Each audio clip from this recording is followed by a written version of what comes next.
Hello, everyone. My name is Running Moore. That noise you're hearing is my ventilator. Welcome to the Guest Awakens on Page Turners They Were Not My Star Wars podcast. I am very excited to welcome back to the show one of my absolute favorite people on the internet. It's my good friend Jarod Duckman Stubbs, Jarod the Dark Jedi, of the Nerd Academy podcast. Welcome back, Jarod. Thank you, man. I'm excited to be here. It's been like we said right before we started recording, it's been a wild banner month for Star Wars. Coming off a celebration, going right into Andor immediately after that.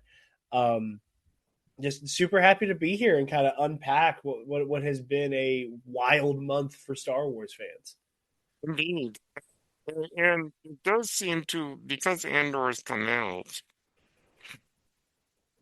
the announcements from Star Wars Celebration seem maybe a little bit in the distance, but now we can talk about them. Of course. So, for our audience, what we'll be doing today is we'll be unpacking the news that came out of Celebration, which is pretty awesome stuff. But before that, because you've been on the show, Jared, I'm gonna throw a bonus question at you to get us started. All right. And not so much of a question, but you and I are both big fans of Baldur's Gate 3. Oh, I didn't know you were a Baldur's Gate guy. I Oh, am a that's huge awesome. Baldur's Gate nerd. Yes, I bought the game last month. Been playing it. I am finally in Baldur's Gate. It Takes a while to get there. It's takes a that while. that It took takes me a while. aback. I was like, wow, like this whole franchise is named after this one city, and Yeah, I'm only there for a third of the game. yeah. I, Baldur's Gate 2 is my favorite game of all time. I've not played the first two. I've not played the first two. Oh, the first two are really good. I jumped into three. I had been bullied into doing it by mutual friends of ours and Oh, you yes. know folks who I do Star Wars tabletop stuff with. Michael McCoy and Alden Diaz, they were bullying me heavy. They were like, "You got to start playing finally," and I jumped into it. RPGs have always intimidated me. It has always been a genre of game that it just feels too big for me to wrap my brain around. But I got in and I've not stopped playing since it came out. I think I maybe took like a two. I took about like a month ish, just under a month break, waiting for patch 8 to hit. Because It's, I'm doing a Dark Urge playthrough. Because I did my first one, which was like a normal Tav and having fun with that. But I'm doing a Dark Urge now, and I had a very specific build in mind for it. Um, but it involved the Hexblade Warlock subclass, and I was like, I gotta wait for oh, yes. patch 8 to hit. So Yes. I'm also in Act 3 now with my Dark Urge. Yeah. So I have to ask, who's your favorite of the companions? Easy question, Will. Which I'm sure comes as a surprise to very few people. Uh, Yeah, that you makes know, sense. I got everybody likes to bust my chops and make fun of me. I'm the family edge lord. And so there's all of that. But it's I really do go both ways with that. Where it's either I love the edgiest, most ridiculous nonsense, very Force Unleashed fan guy, but also I love the just kind of traditional chivalric fantasy hero archetypes. And Will's introduction, during that goblin attack on the grove at the beginning of the game. Pardon me, I'm all stuffy. I just immediately was like, "Oh, that's my guy. That's my guy all day long." Close second is Shadowheart. Yes. Sure. Yeah, that was my first romance in the game. I I'm romanced Shadowheart. getting the same feeling, yes. But that way I get best of both worlds. I get my fantasy hero stuff, and I get my like dark, edgy emo nonsense as well. So I got to balance it out, with between Will and Shadowheart. But Yeah. absolutely, absolutely love them. I have a campaign in Baldur's Gate kind of on hold, guys, because I downloaded some of the mods that basically makes it Star Wars. Uh, Yes. there's like the lightsaber mods and whatnot. Um, so I keep meaning to go back to that Star Wars campaign, because I got far enough in where I had recruited Will and Gale and Astarion and Shadowheart, and I was like kidding them. I didn't give Astarion any Star Wars gear. I wanted him to just kind of be my scoundrel. Yeah. Um, but giving Will and Gale and myself and Shadowheart all lightsabers, that hit real hard. Giving Gale like a big saber staff, a purple saber staff, and Will just kind of falling into that cool fighting pose he always does with like a vibrant green blade. I was like, this feels very Star Wars. This feels very High Republic, and I loved it. Yeah. Absolutely. And yeah, Shadowheart might be my favorite of the companions. Though Karlak, on occasion, is my favorite. Karlak is my girlfriend's favorite. Taylor's favorite is Karlak by a lot. Yeah. Yeah. Yep. And I just got Karlak's heart repaired, so now she can actually touch things. Oh, there you go. There you go. And not blow up. Yeah, yeah, yeah. Gotta regulate that one. Yeah. But yeah, I mean, I love them all. I think all of those characters are just so well written, and there's just That so they much. are. There's just so much humanity to every single one of them. And Even characters I didn't super care for, like yeah. Lae'zel. Oh, Um, Lae'zel. Ah, yes. I think, like again, I think she's well written. I understand the appeal. I do think she's a little one note for me. But kind of by accident with my Dark Urge playthrough, I have started to de-radicalize her Oh, out of like good. the Vlaakith stuff, Yeah. and I'm Yeah, like, me wow, too. when I'm not playing as a monster, I would love to see how this pans out when I'm not fully manipulating her and being like the villain Yeah. of the story. Let's go with But the good choices in the games. But yeah, it feels unnatural to do all I'm this I'm not evil a, I'm not an buffoonery. evil choice kind of character. I mean, I played such a just straight laced hero for my first playthrough. Like I went the Oath of Vengeance Paladin route, so it was Yeah. very much like Yeah. it kind of had a Batman flavor to it, where it was Nice. like this is somebody who's going to protect the innocent, but those who are transgressing upon the innocent, those who are taking advantage of the weak. I have a fifth level divine smite with your name on it. Hmm. It was kind of the vibe there. So I was like, okay, I played a radically good guy the first time around. And I hear everybody talking about how much of a compelling and wonderful story the Dark Urge stuff is. So I just like fully put it in reverse, and I was like, okay, I'm just gonna play an absolute monster this time. Just to like get the full scope here, before I go back and start playing with more stuff. But yeah. Yeah. It really is extraordinary, and I absolutely love the game engine. Yes. Larian Studios did a fantastic job. Oh, it's absolutely remarkable. So It is so thorough and just so rewarding. There are few games I think of this scope, especially, that you can play and sink in the dozens and dozens of hours required to even get to the end. Even if you're yeah. even if you're being lazy, just to get to the end, um, to finish it and immediately be like, all right, and I know exactly what I'm doing the next time, and start doing it on the spot. So yeah, look forward to that. Once you beat the game for the first time, they're like, okay, and now I'm gonna go back and do this. You Yeah. immediately want to go back. And I mean, what a treat it is for me as a fan of the whole series to run into Jahira. Yes. Yes, she was quite a well, pain in the rear in the original games, but I guess in a lovable way. Yeah.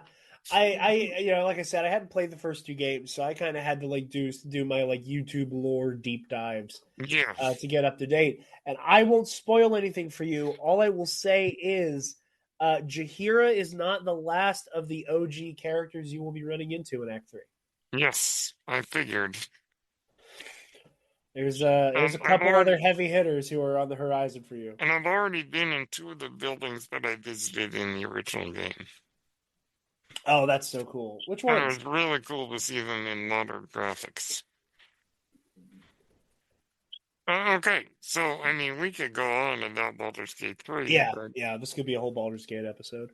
welcome to the Baldur's Gate podcast. Yeah, No, but I guess we should address the bantha in the room. yeah. Andor ended last week, It did. so that's just your general thoughts on season two. In short, I loved it. Hmm. However, I'm not capable of keeping it short. But Andor has always been tricky for me Yeah, because I think the show is phenomenal. I think it is incredibly well written. I think it is one of some maybe one of if not the best ensemble performances I've ever seen. Um, yeah, I would agree there. there's not a weak link in that chain at all in terms of the act in terms of performances in terms of the actors. Um, what has always has been tricky for me is the fandom conversation around the show. Yeah, and I think you And and I are in the same boat on that feeling. yeah, and I know a lot of our friends are.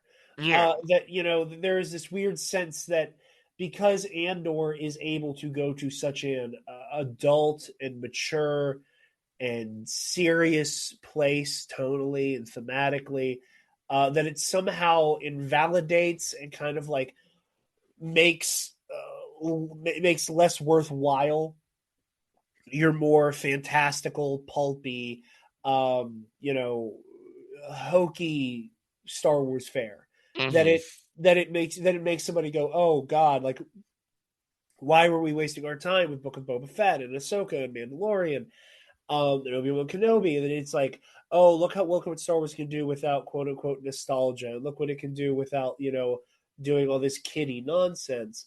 And that has frustrated me, and it created an environment for me where like I had a hard time just kind of like opening myself up to Andor and appreciating it. Pardon me. But like rewatching the first season ahead of the second, without a bunch of people chirping in my ear telling me how this was proof that the Baby Yoda show was bad. I had a lot of fun. I was able to appreciate season one a lot more, and was able to not completely, but better than I could with season one, put the very frustrating and I think short sighted fandom conversations to the side for season two. Um, but yeah, I absolutely loved it. I love the characterization. I think that Gilroy and company were able to do basically the impossible yeah, by condensing four seasons of television into 12 episodes, oh yes, uh, and make it work. I think there's a lot of things that end up on the cutting room floor because they had to do that. And I understand they were put in an impossible situation where they basically had to pick between finishing this story in any way, shape, or form and basically not. So, I understand that there were moments that feel kind of suffocated because of that. The death of Brasso is one of yeah, them. it Mothma's was, time on Yavin is yeah, something that gets kind of lost in the shuffle here. Uh, but all of that said, I still do think this season was incredible. It was unfortunately very prescient, um, you know, but that's Star Wars. That's what these stories are. Is that there will always be something horrific happening in the world that makes it feel a little too real. Um, but yeah, no, I think Andor season two was absolutely incredible. yes, I think so too, and hopefully the Emmys take notice. They did with season one. The only problem was none of the actors in season one got nominated for Emmys. Which is buck wild. Absolutely I'm wild. hoping that in season two they rectify that. And of course, the laundry list of great performances here Yeah, are yeah, just beyond believability. And to think that this Elizabeth Dulau, who plays Clea, this is her first major role she's ever played. yeah. It's like, I hope that Hollywood keeps an eye on this girl Oh yeah, oh yeah. because she is terrific. No, she's absolutely amazing, and I She look is the forward to seeing MVP her. of season two. She's one of them. She's one of them, and that's I not the mean, that's they're not the, all MVPs. They all are. yeah, that's the thing is it is like I said. There's not a weak performance here. I have a hard time saying who I think the MVP actor character is. It's like with the Emmy nominations of it all, and how much of a fickle mistress award season can be. Oh, Um, yes. I I part of me goes, yeah, like Andor does deserve some love from the Emmys in terms of performances. But I say that and I go, but I have no idea who you pick. Yes, that's the Like hard part. that is what's so incredibly difficult because okay, on one hand, actor in a leading role, Diego Luna, and actress in a leading role, probably Genevieve O'Reilly. Yeah, But hopefully. once you hit that supporting actor and actress, Oh, have yeah. fun. Good luck picking between Stellan Skarsgård and Ben Mendelsohn and Oh, Forrest Whitaker and Kyle Solis and Anton Lesser oh, of the Anton Male Lesser. I Squad. mean, And then then you have to go again between Clea and Bix, and it's Deborah. Dedra. Yes, it's I like part of me like I said this. We just the other night recorded our Andor season 2 discussion about Andor season 2 on. We recorded our Andor season 2 discussion for KNR the other night. That was typical. Yes, yes. And I said I was like I have no idea what the Emmys would do. I my thing is like I hope the SAG awards or where Oh, they yes, an because that ensemble way award. everybody gets Yes. that way everybody gets. That's why that way all of the actors get the flowers they deserve with just ensemble in a dramatic show like that because like I said at the Emmys there's just way too many moving parts and like there are people Yeah, who are going to be left out who deserve a yeah, nomination. yeah. And I'm glad you mentioned Anton Lesser. I think that because there's so many strong performances, he might get overlooked. It's funny you say But that because what? I said he I think Anton Yeah, Lesser has my favorite individual performance in the show. yes, yes. I think I've been a fan of him for many years now. He was in a couple of British series, Wolf Hall, and then he was in The Crown, and he delivers every time he's on screen. And no, I don't think that his performance is going to get any award buzz. No. But I remember before season one came out, when I learned he was in the show, I was ecstatic I I because I love was his. already a I'm fan of sorry. him. No, for sure, and I apologize for interrupting you. He is so good. I learned recently. I can't remember who he plays. I learned recently that he is in Game of Thrones. Yes, I as can't Master remember. myself. Yes, that's it. I didn't even recognize him in Yeah, Andor. I yeah, did not recognize him, and that's I was like, right. He oh was my in that gosh. too. But yeah, Oh, he's just so fun to watch. His end, his final moments, I think, yeah. might be one of my favorite moments in the whole series. It just that because it just pulls so much together for him. That first monologue where it's like, what do we do? I don't like Yes, that. It sound like Grand Inquisitor. The that's a third good one. sister. But but that whole we are healthcare providers. We find a sickness and we excise it. And what's the cover up for Clea? Oh, she's sick. She has a plague. We have to find her. And oh, and that final moment where he's hearing Nemec's manifesto, it's spreading. Yes.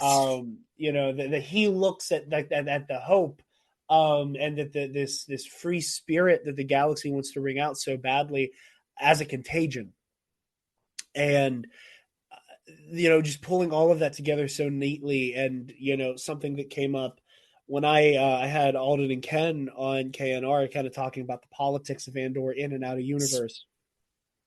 And you know, it was one of those things that, you know, I don't think Andor has done anything new for Star Wars outside of tone, but in terms of theme, it just does everything Star Wars always done, but louder and more aggressively. And this show does a phenomenal job of showing that the Empire's greatest weakness is that it is too big for its own good. And Indeed.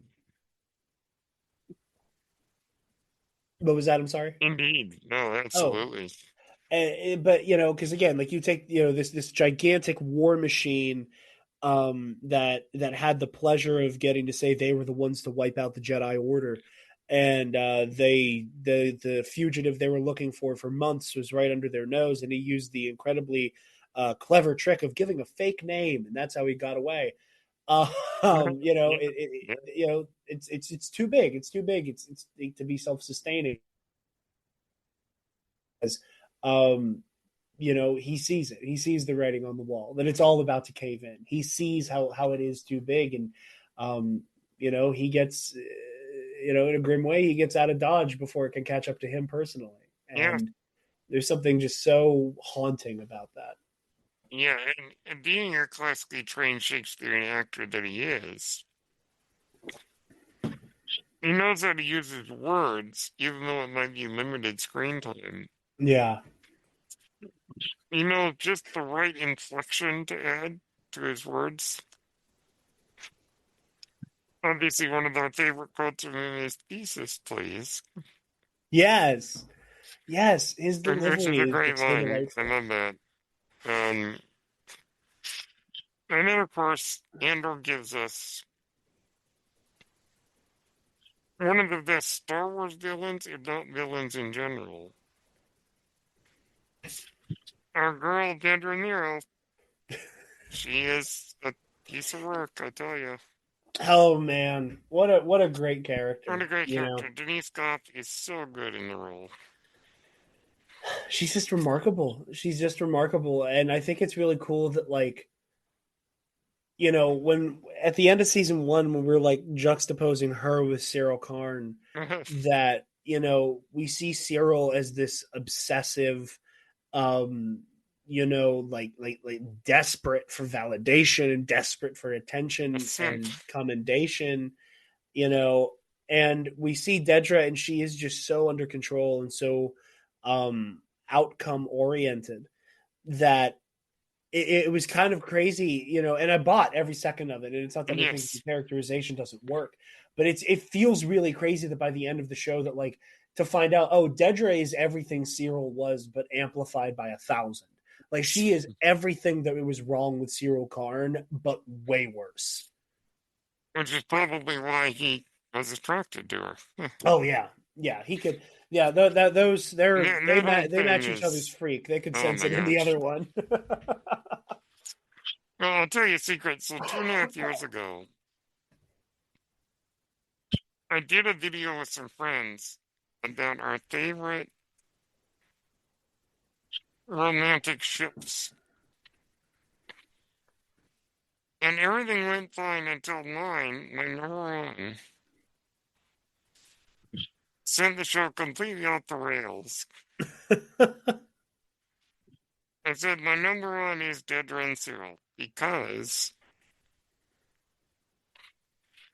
they're both so awful. They deserve each other. Yeah, truly, truly. And then we joked about, what a relationship would be like. And lo and behold, almost everything we predicted came true. Yeah, yeah, I mean, that was a weird relationship. yeah. It's There are it's some one beats you don't there. want to think about too hard. No, no, you really don't. You really don't, because You're there are really just like, so oh no. there are so many beats between them romantically, Yeah. for lack of a better term. Um, that like that you go, oh, I think they really do care about each other a lot. But these just two fundamentally broken, messed up people, like their version of caring for somebody else is it is just very macabre and unsettling in its Yeah. own way. That those beats of like Dedra, like planting that kiss on Cyril right before the Gorman massacre. It's so like, oh It's so man, like creepy. I was like, yeah, like that. Any other pairing of characters, there's like a hey, like we are on the cusp of accomplishing the thing we've been working on for years. Please just listen to what I'm telling you to do and stay safe. Mwah. On paper, that is what that was. yes. But in practice, you know, like this, like where the robotic way she like grabs him and almost like eats his face off, Mhm. the way she kisses him. It's so unsettling, but in a way that is so compelling to watch. Absolutely. And there's a couple of lines in here that are just like, ugh. Yeah, that's creepy. Don't think about it too much. Yeah. It's like, we just don't want to know. We don't want to know. Yep. Um, and, I mean, certainly one of the some great moments for her and Cyril. Yeah. And certainly that last moment of her after the massacre is a fascinating moment Yeah. where she's kind of freaking out. So, No, absolutely. Her like panic attack after the massacre is great. Again, these are one of those situations where I do find myself going, man, the format. Again, they were in an impossible situation. They had to make a choice, and I'm glad they made the choice they did. I just would have loved to have seen like 5 minutes of Dedra and Edie Karn, not necessarily oh in the same gosh. room, not Oh necessarily in the gosh. same room processing what happened to Cyril. In fact, I don't want either of what they have to say to be to each other. Yes. I want to see how they actually feel because I think Edie Karn was going to milk that for everything it was worth. But I would Yes. love to have seen if Dedra was able to kind of like make peace with like he got himself killed and he disobeyed orders and he did this to himself and how she squares that with how she may or may not actually feel about him. That was just like that, like you said, that moment of her like undoing the collar. It's amazing, and I wish we got just a little bit more of how she was feeling about Cyril in particular. And Cyril is amazing this season. I think that he is a masterclass in how you talk about extremism and radicalization in media. That this is somebody who um truly does believe in the empire, which is Mhm. more than you can say for most of the people within it. Your Tarkins, obviously your Palpatines, your Vaders, they talk really big game about order and safety and security. But they know at their core, Secure society. yes, yes, they know at their core, however, that has nothing to do with any of this. This is all a Yeah. mad dash for power. This is all about power. That's all it's ever been about is power. Um, there is no there's no motivating ideology to what they do beyond power and the ability to subjugate those that they view as their lessers, and their inferiors. And I'm with the word lesser. A good friend, Anton. thank you. I got bars over here. A good friend, Anton Lesser. but uh, but yeah, but Cyril, I think he does believe all of that. I think he believes it to his core, and and not that it excuses his beliefs or his actions, but I do think in his mind he does think he's doing the right thing, which ultimately makes everything about his character more tragic and makes his Yeah. character more frustrating. Yeah. And on some level, I've said this before, he is right. he is objectively correct that this random guy, Cassian Andor, who gunned down two Prelox Merlana cops, is an existential threat to the Empire. Yeah. Because what Cassian Andor would go on to do is help set off a chain of events that would lead directly to the death of the Emperor twice. Yes. Absolutely. You know, Cyril was right. He just didn't understand that he was on the wrong side of that equation.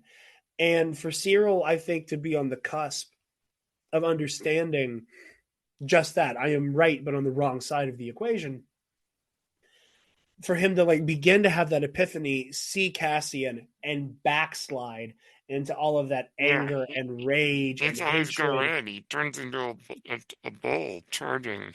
Yes, yes, it's such a good way of putting He it. turns into a bull charging in a red cape. I mean, he just goes nuts. And it gets him killed. It gets him killed, you know, Yeah. and I think that is like that is very Star Wars. That was a Yes. very Star Wars way for Cyril Karn to go. That is a good lesson right there. Yeah. But yeah, yeah, absolutely It, amazing stuff. it is. And the show is so good that it would take a long time to talk about all the reasons why it is good. We did 2 hours of it on KNR last Yeah. night, and we And still it, felt like we didn't talk and about it that enough. barely scratched the surface. Yeah. So suffice to say, it is. I don't want to call it peak Star Wars because, in my opinion, that might still be Star Wars Rebels. But regardless, it is a masterpiece.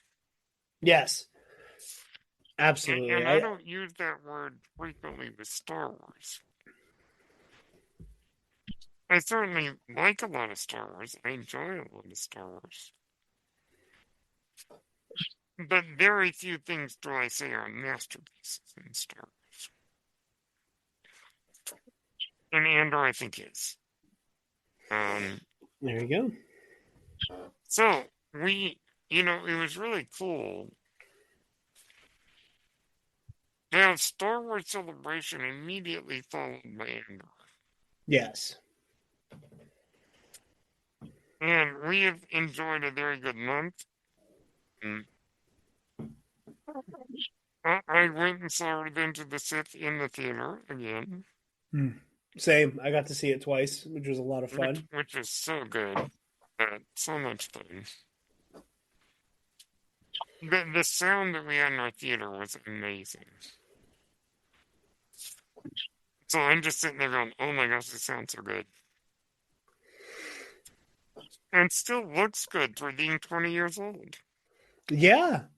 Yeah. No, I mean, seeing Star Wars in a theater, aside from all the magic and wonder of like getting to be like have a theatrical Yeah, experience, like you I don't think one appreciates just how good Star Wars sounds until you hear it on theater speakers. absolutely. You know, so I'm glad you brought up the sound because that is so true. And yeah, absolutely, it looks incredible to this day. It looks absolutely remarkable. It just was a blast to go see it. Mm. So speaking of Star Wars films, we are a year away as of tomorrow We to The are, Mandalorian and Grogu. How are you feeling about that one? man. I think it is crazy that 2005, the 2025, I should say, is 20 years since what was supposed to be the last Star Wars movie came out, Yes. and 10 years since Star Wars came back. Absolutely.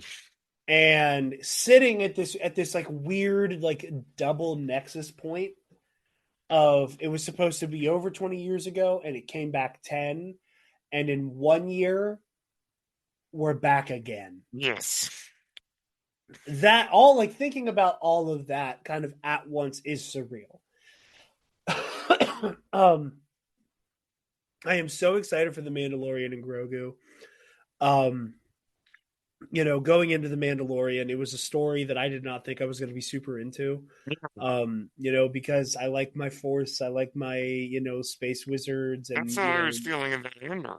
and mythology. Yeah, and I I was not expecting. I know a lot of people they ride hard for Mandalorian lore and Mandalorian Yes, me culture, and too. it's something people are super into. That's never been a big one for me. Um, I like the underworld stuff, but not as much as other people. Going to the Mandalorian for me, it was just the excitement of, oh, cool, the first live action Star Wars show. Let's go. And getting into it, I immediately fell in love with the relationship between Din and Grogu. Yeah, and And Grogu, what a big surprise he was. yeah, and just watching the way that the Mandalorian paved this path for Return of the post Return of the Jedi storytelling. Yes. That it is kind of this like period of time in Legends that is so well trod, and in canon, which is not well trod at all, No. that it all kind of starts to, kind of build out from here. Stuff like the Book of Boba Fett. I never gave a darn about Boba Fett until that show, until Mando, and now he's one of my Yes. faves. And thank You goodness know, for our friends at Force Center for doing a um celebration of the Book of Boba Fett last week, yes, yes, which it yeah, deserves to be celebrated. that show deserves so many more flowers than it gets. But all that to say for the movie, it truly is. It does feel special. It feels like, in a weird way, there was. I'm trying to say this in like the least bloviating, rambly way possible. There is the generations of Star Wars fandom. I think is what makes Star Wars special in many ways. Yes. That our parents and the folks older than us, grew up on the OT. No, I'll put it this way: my mom, and my dad grew up on the OT. Yeah, my parents did My too. uncles, my uncles grew up getting to revisit the OT, being able to look forward to the prequel trilogy. Uh, And I grew up on the prequel trilogy, and then crickets for 10 yeah, years, right? And then we get the sequel trilogy, and it's been almost 10 years since a Star Wars movie has come out. And I had a weird moment of like, there's already another subdivision in generation, and it's I true. didn't start thinking about it that way until we've gotten closer and closer to Mando and Grogu, that I looked back at my uncles and went, oh, you guys didn't quite grow up on the OT, but you didn't quite grow up on the prequels either.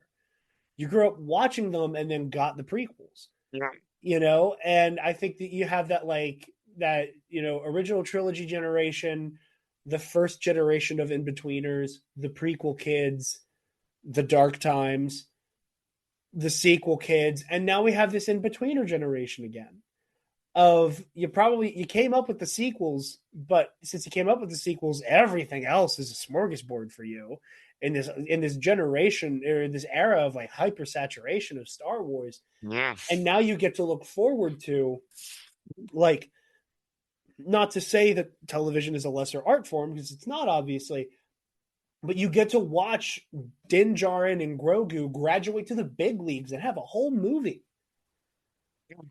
That is so thrilling. That is so kind of surreal. Even though I think, you ask most people, oh, this will probably be a movie one day.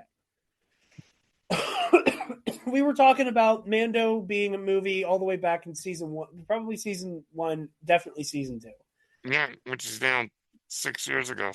which is now 6 years ago. My God.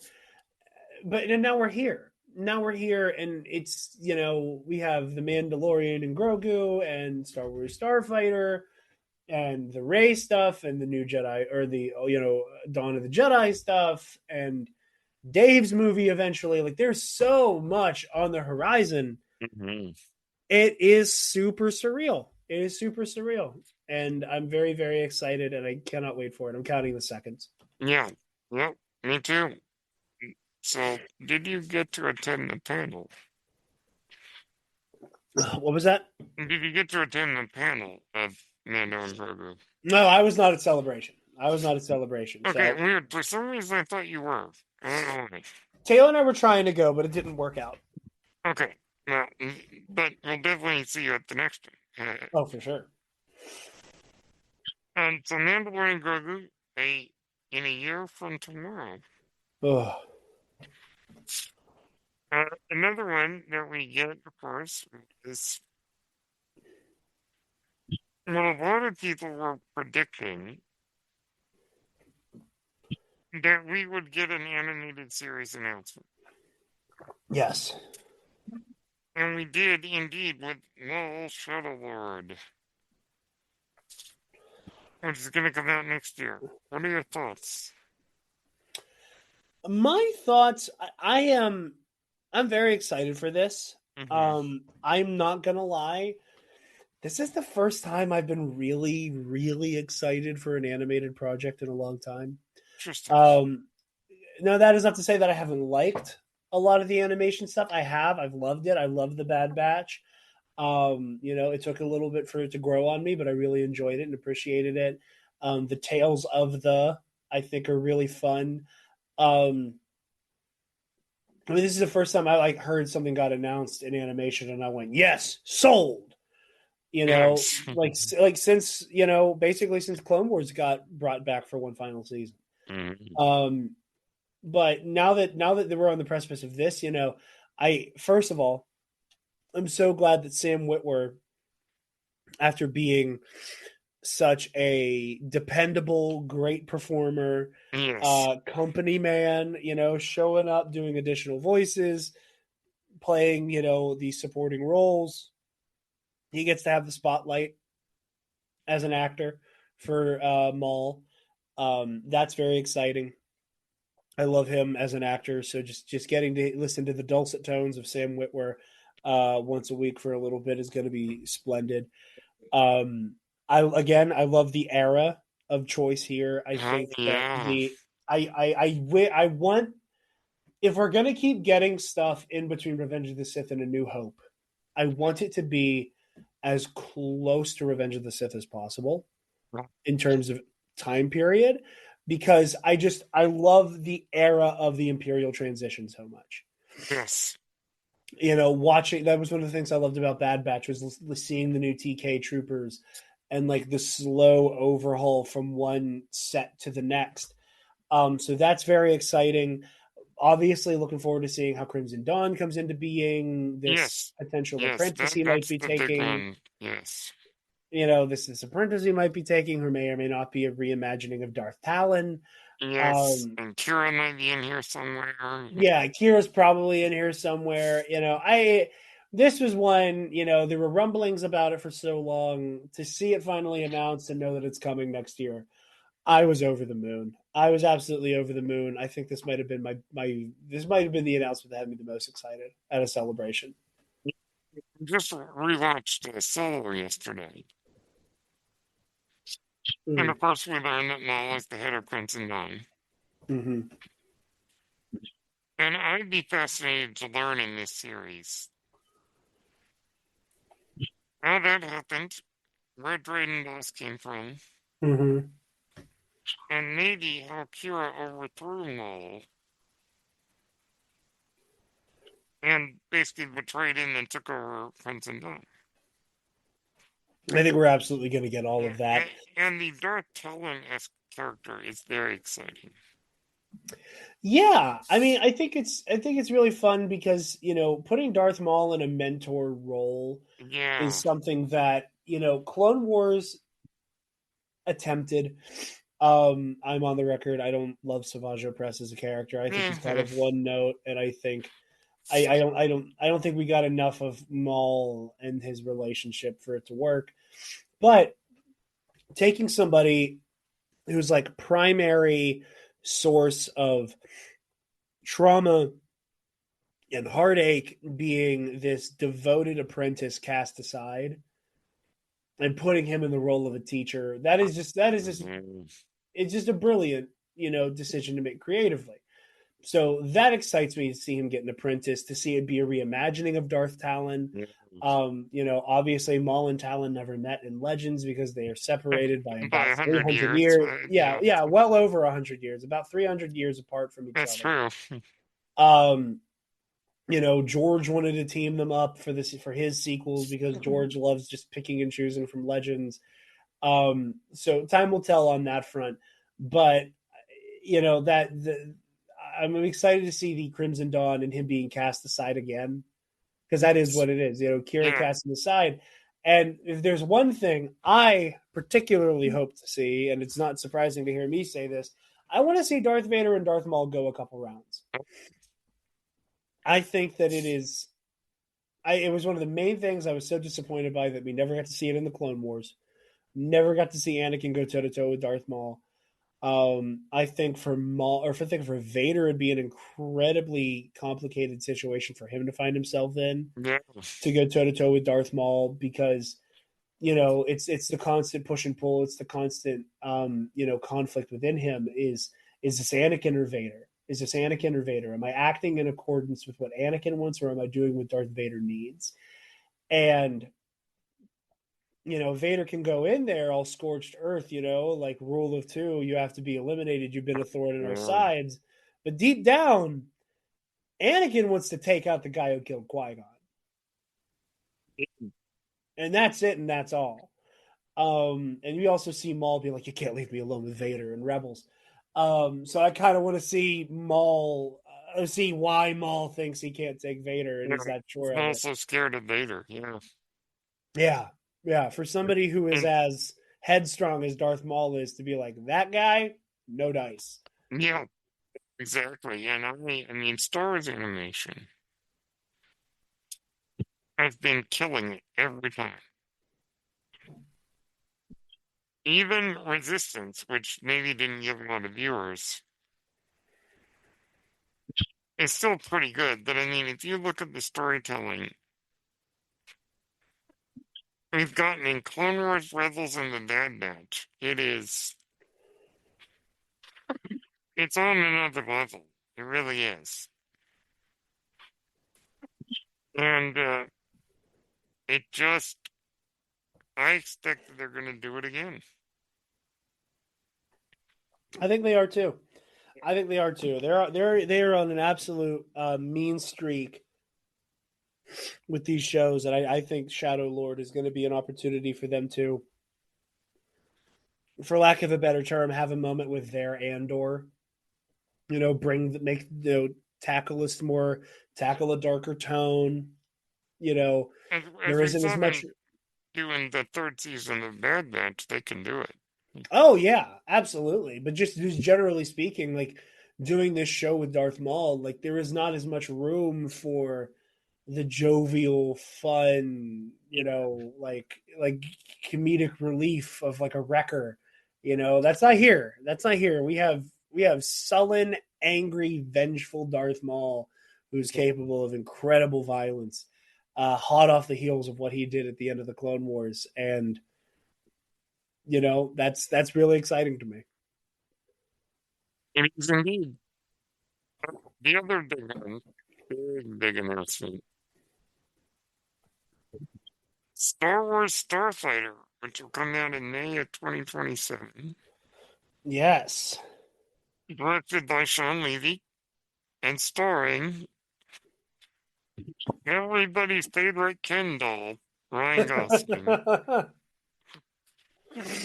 This was quite a surprise. There were rumors, Yeah, lots of rumors circulating about this one ahead of time. but they did announce it, and what was really neat is they were both there,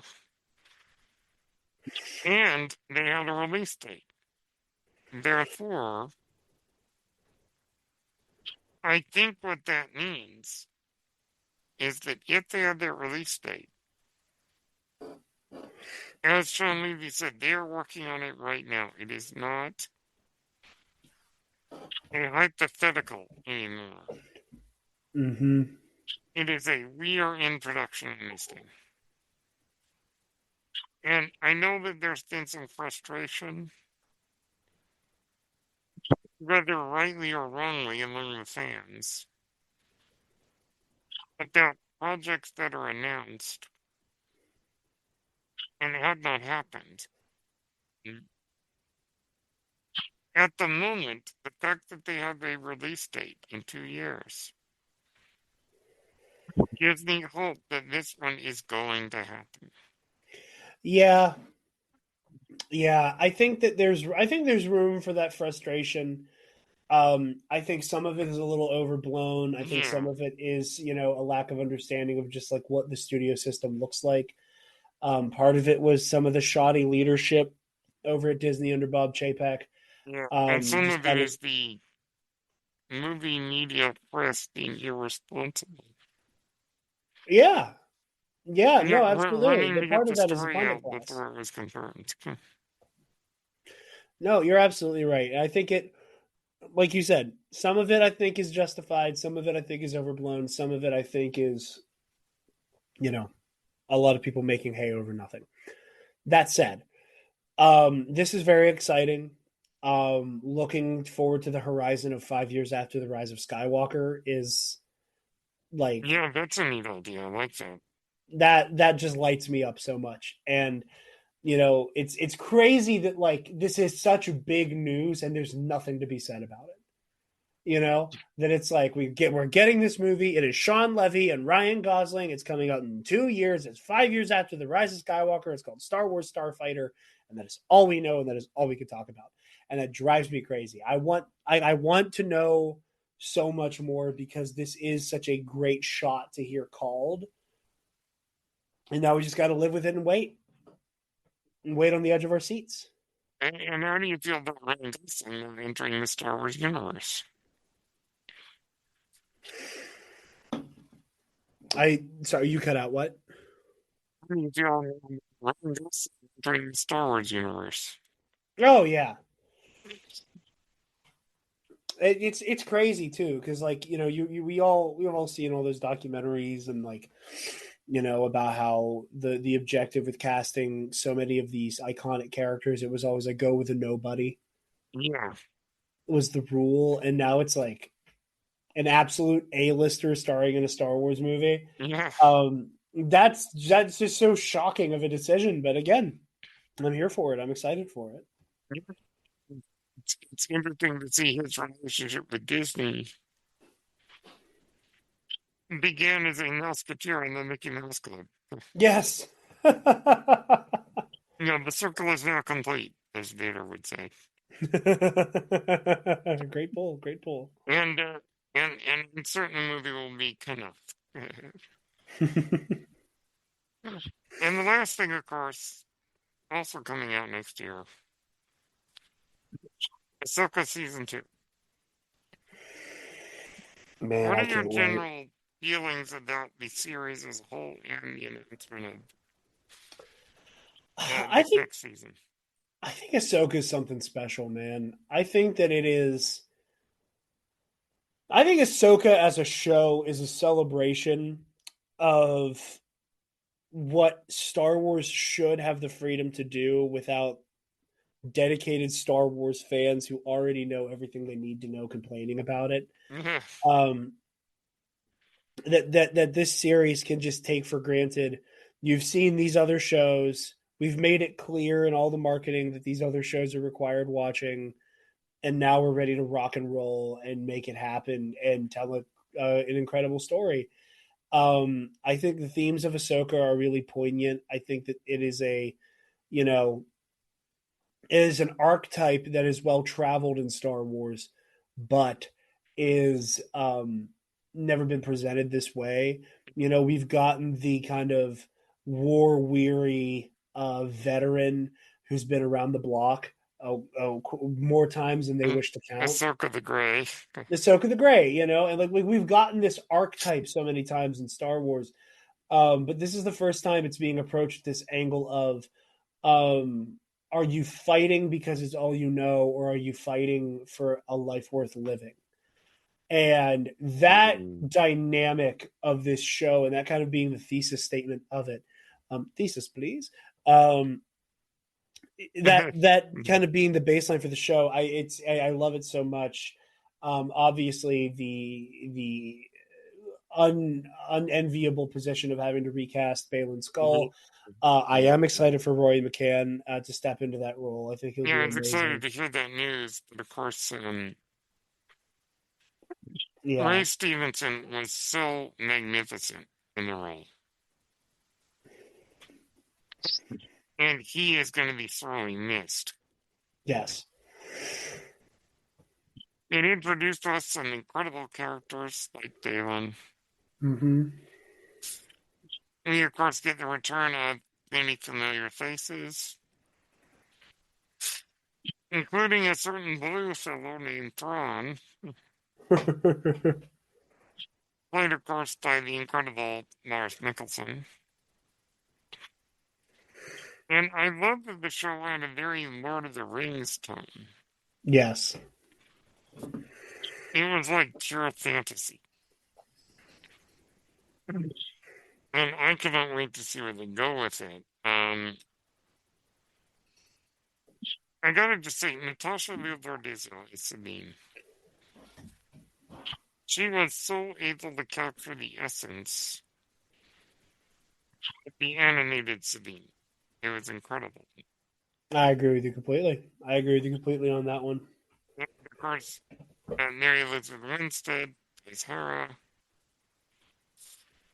We get to see the young Jason Sindula. Mm-hmm. I wonder where they're going to take that character eventually. I know. There's so much potential with him. And like just timeline wise, what he has going on, where he could end up. I wonder if he'll end up hanging out with Andor Jr. Well, whether a boy or girl, we still don't know yet, but Yeah. whatever. Of course, I mean, such great things like Professor Hu Yang, we love. The great David Tennant, of course. Mm-hmm. And I just love that it was kind of an out there idea. Yeah, yeah, going full tilt boogie on fantasy and Star Wars because it's always been there. It's always Yeah, been there's always been that fantasy element. I've always said that I think Star Wars has more in common with Lord of the Rings than it does with Star Trek. yes. Um, and to see a show go to see it just tonally and thematically lean all the way in on all of those fantasy sensibilities, um, I absolutely love. I absolutely love. That's why it's one of my favorite shows of the bunch. Yeah. And I'm so excited for more, and I can't wait for it to get even weirder. And the world between world scenes with Hayden Christensen as Anakin Skywalker. Yeah. I mean, talk about, we talk about how, like, Ahmed Best has been able to come back to Star Wars and be embraced in a way that he had not been. Mm-hmm. Hayden has done the same thing, and Hayden as Anakin. What they've done with the character in the years since, particularly in Ahsoka, have been nothing short of moving and uh, fascinating, and even just down to the nerd out of getting to see him in the Clone Wars armor. Oh yeah. Oh, such an amazing moment. It's just Yeah, so full circle again, that celebration of like animation walked so this stuff could run. It's remarkable. He turns in one of his best performances as Anakin Skywalker in Ahsoka. Like it's Ahsoka and the Obi-Wan Kenobi show where Hayden just comes to play and brings the house down. and having him return to such love and adoration in the film Oh yeah, absolutely. is just moving because at the time, 20 years ago, that was not the case. Mm-mm. And I don't know what kind of deal with the devil he's made, but he has not aged. He is looking good. He is He's looking looking good. good. He's looking good. It looks like no time has passed at all. Yeah. And of course, we also have to give a little shout out to Ariana Greenblatt as young Ahsoka. Speaking of Barney connections, Yeah, right there. No, she it's got also Ryan Gosling and Ariana Greenblatt are now in Star Wars. yes. And I got she Ariana she steals the show. She brings a young Ahsoka to life so well and so brilliantly.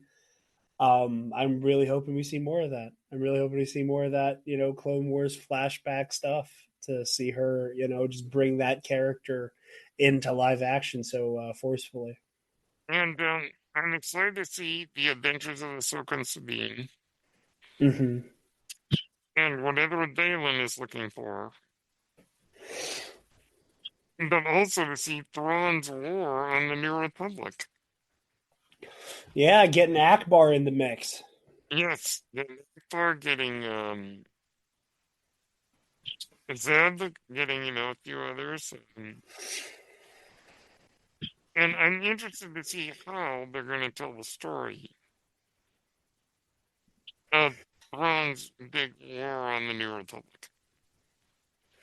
I am too. I am too. I think that the new canon is having a moment that the old that Legends had many times. That there are like 82 final battles of the Galactic Civil War. Yeah, Um, and I think we're having our first moment where it was like it all ended on Jakku, except for like 5 years later when it got really ugly again when Thrawn came back, and then we were done. yeah, and I'm I'm sure glad there will that be a they time after that. left that time open so that they could tell whatever story they want to tell. Exactly. And I have no problem with that being the case. That we have like another mini war. I just think it's funny that like Star Wars can't help but keep doing this thing to Yeah, itself. it's true. It's true, and I'm fascinated to see where it goes. But yeah, I am extremely excited for Ahsoka season 2.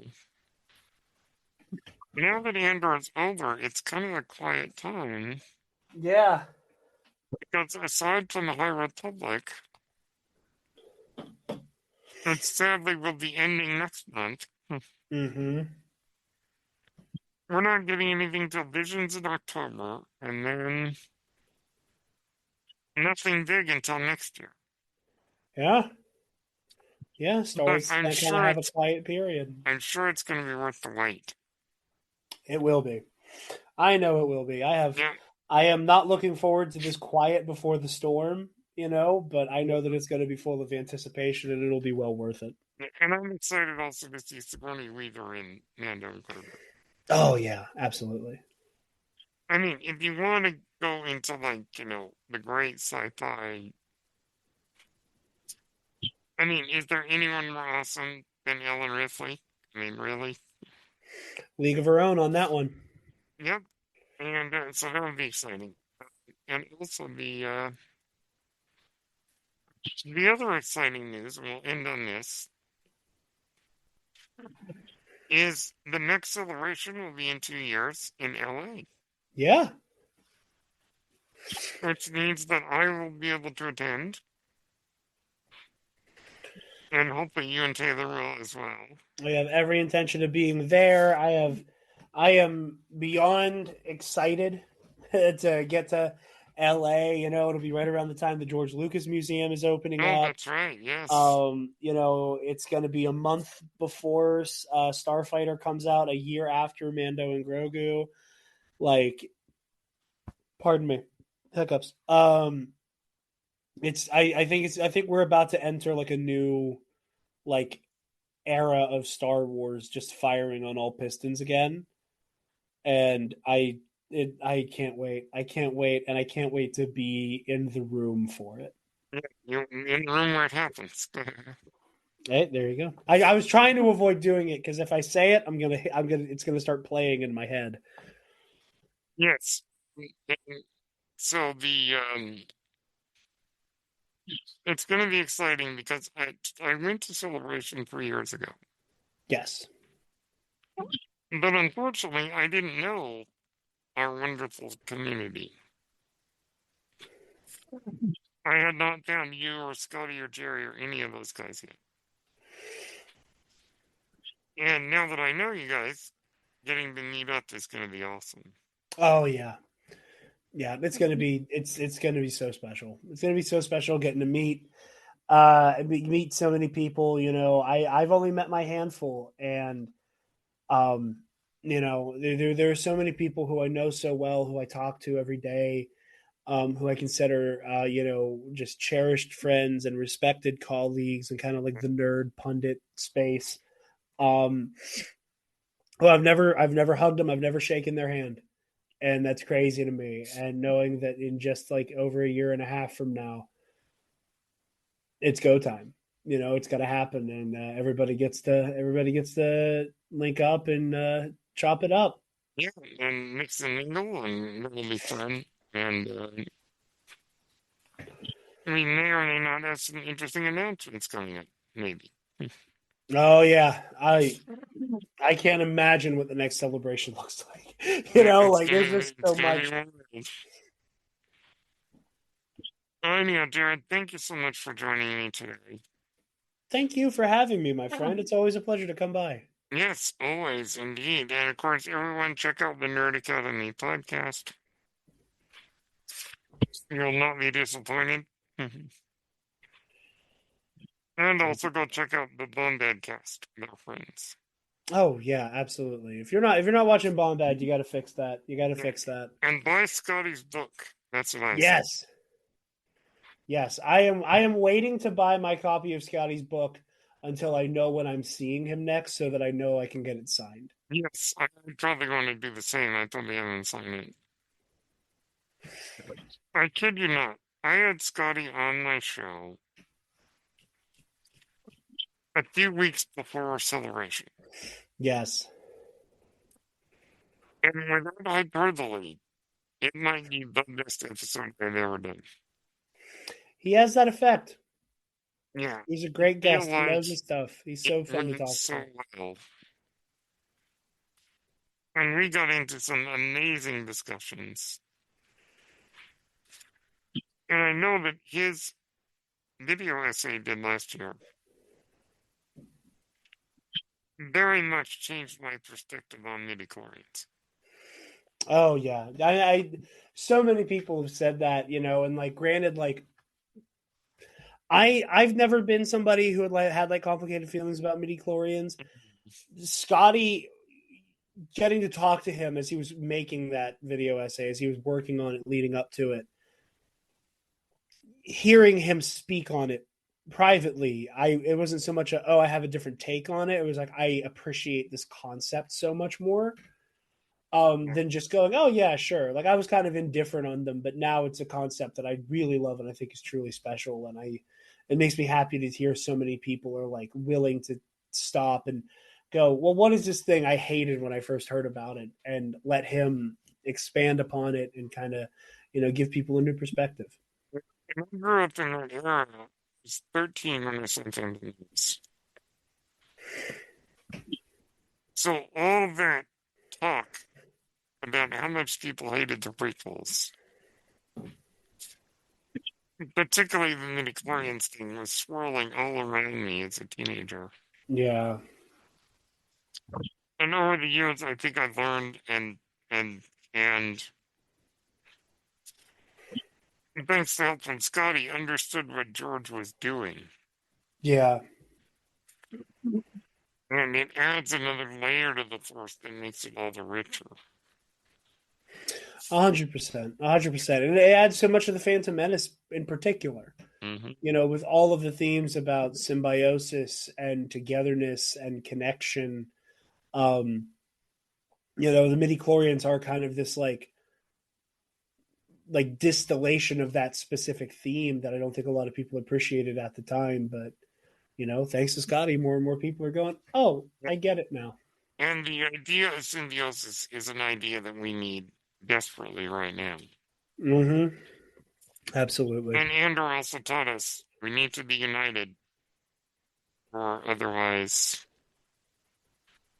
we know the consequences. Yeah. Yeah. We could either be like the rebels on Yavin, becoming a unified front, or we can be like the ISB, just eating each other. Yeah, yeah. And that's a message we could use right now. All right, Jared, where can everyone find you? You guys can find me over on Blue Sky and on Instagram personally at Dark Jedi 2552. You can find the Nerd Academy podcast wherever you listen to podcasts and on our YouTube channel.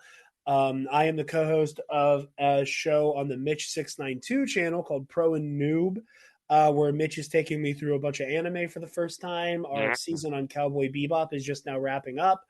Um, we're taking a little break on Pro and Noob, and then we'll be back over the summer for another show. I'm not saying it now because I don't remember if we announced it in the last episode about Cowboy Bebop or not. So not gonna say it, but it'll be fun. Um, Obviously, Epic Confrontations, the Star Wars in the Galaxy trivia show. We're both where you and I competitors played in. each other at one point. Yes, and you are one of the only people who have ever beaten me clean with no chicanery to help get you there. Because Brennan is a stand-up guy. He's an absolute gentleman, and he's also remarkably good in trivia. And I'm looking forward to get back in the ring with you at some point. Yeah, me too. Hmm. I want to see if I can spin the block on that one. And then, pardon the one use of any expletive I'm going to use. Ionized Bastards, the Star Wars RPG show. I'm in. DM'd by Michael McCoy, Alden Yes. Diaz, and Jerry from the Bombad cast. We are almost done with the final season. The next episode, the I believe there's 4 episodes left. The first of which come out on the 23rd. Nice. So look forward to that. It's I don't know because they haven't recorded anything else yet, but it looks like the final battle of this show is going to take place over 3 episodes, which has me absolutely shaking in my boots. Resource management, it's going to be quite the time. But yeah, go check that out over at the Mini Systems YouTube channel. So yeah, so you can find me. Awesome. That's very exciting. The Yeah, Iron Eye Bastards is a lot of fun. I really enjoy that. I'm really proud of it, and I'm really sad for it to be over Yeah, soon. and Um, I cannot wait to get back in and epic confrontations. hmm The only guy who's beaten me twice is Alvin Diaz. Tell me Because about it. if you think if you if you think I know Star Wars trivia, he knows it better than I do. But regardless, there we are, folks. So go check that stuff out. You can find me on Blue Sky, Renrun at BlueSky.social,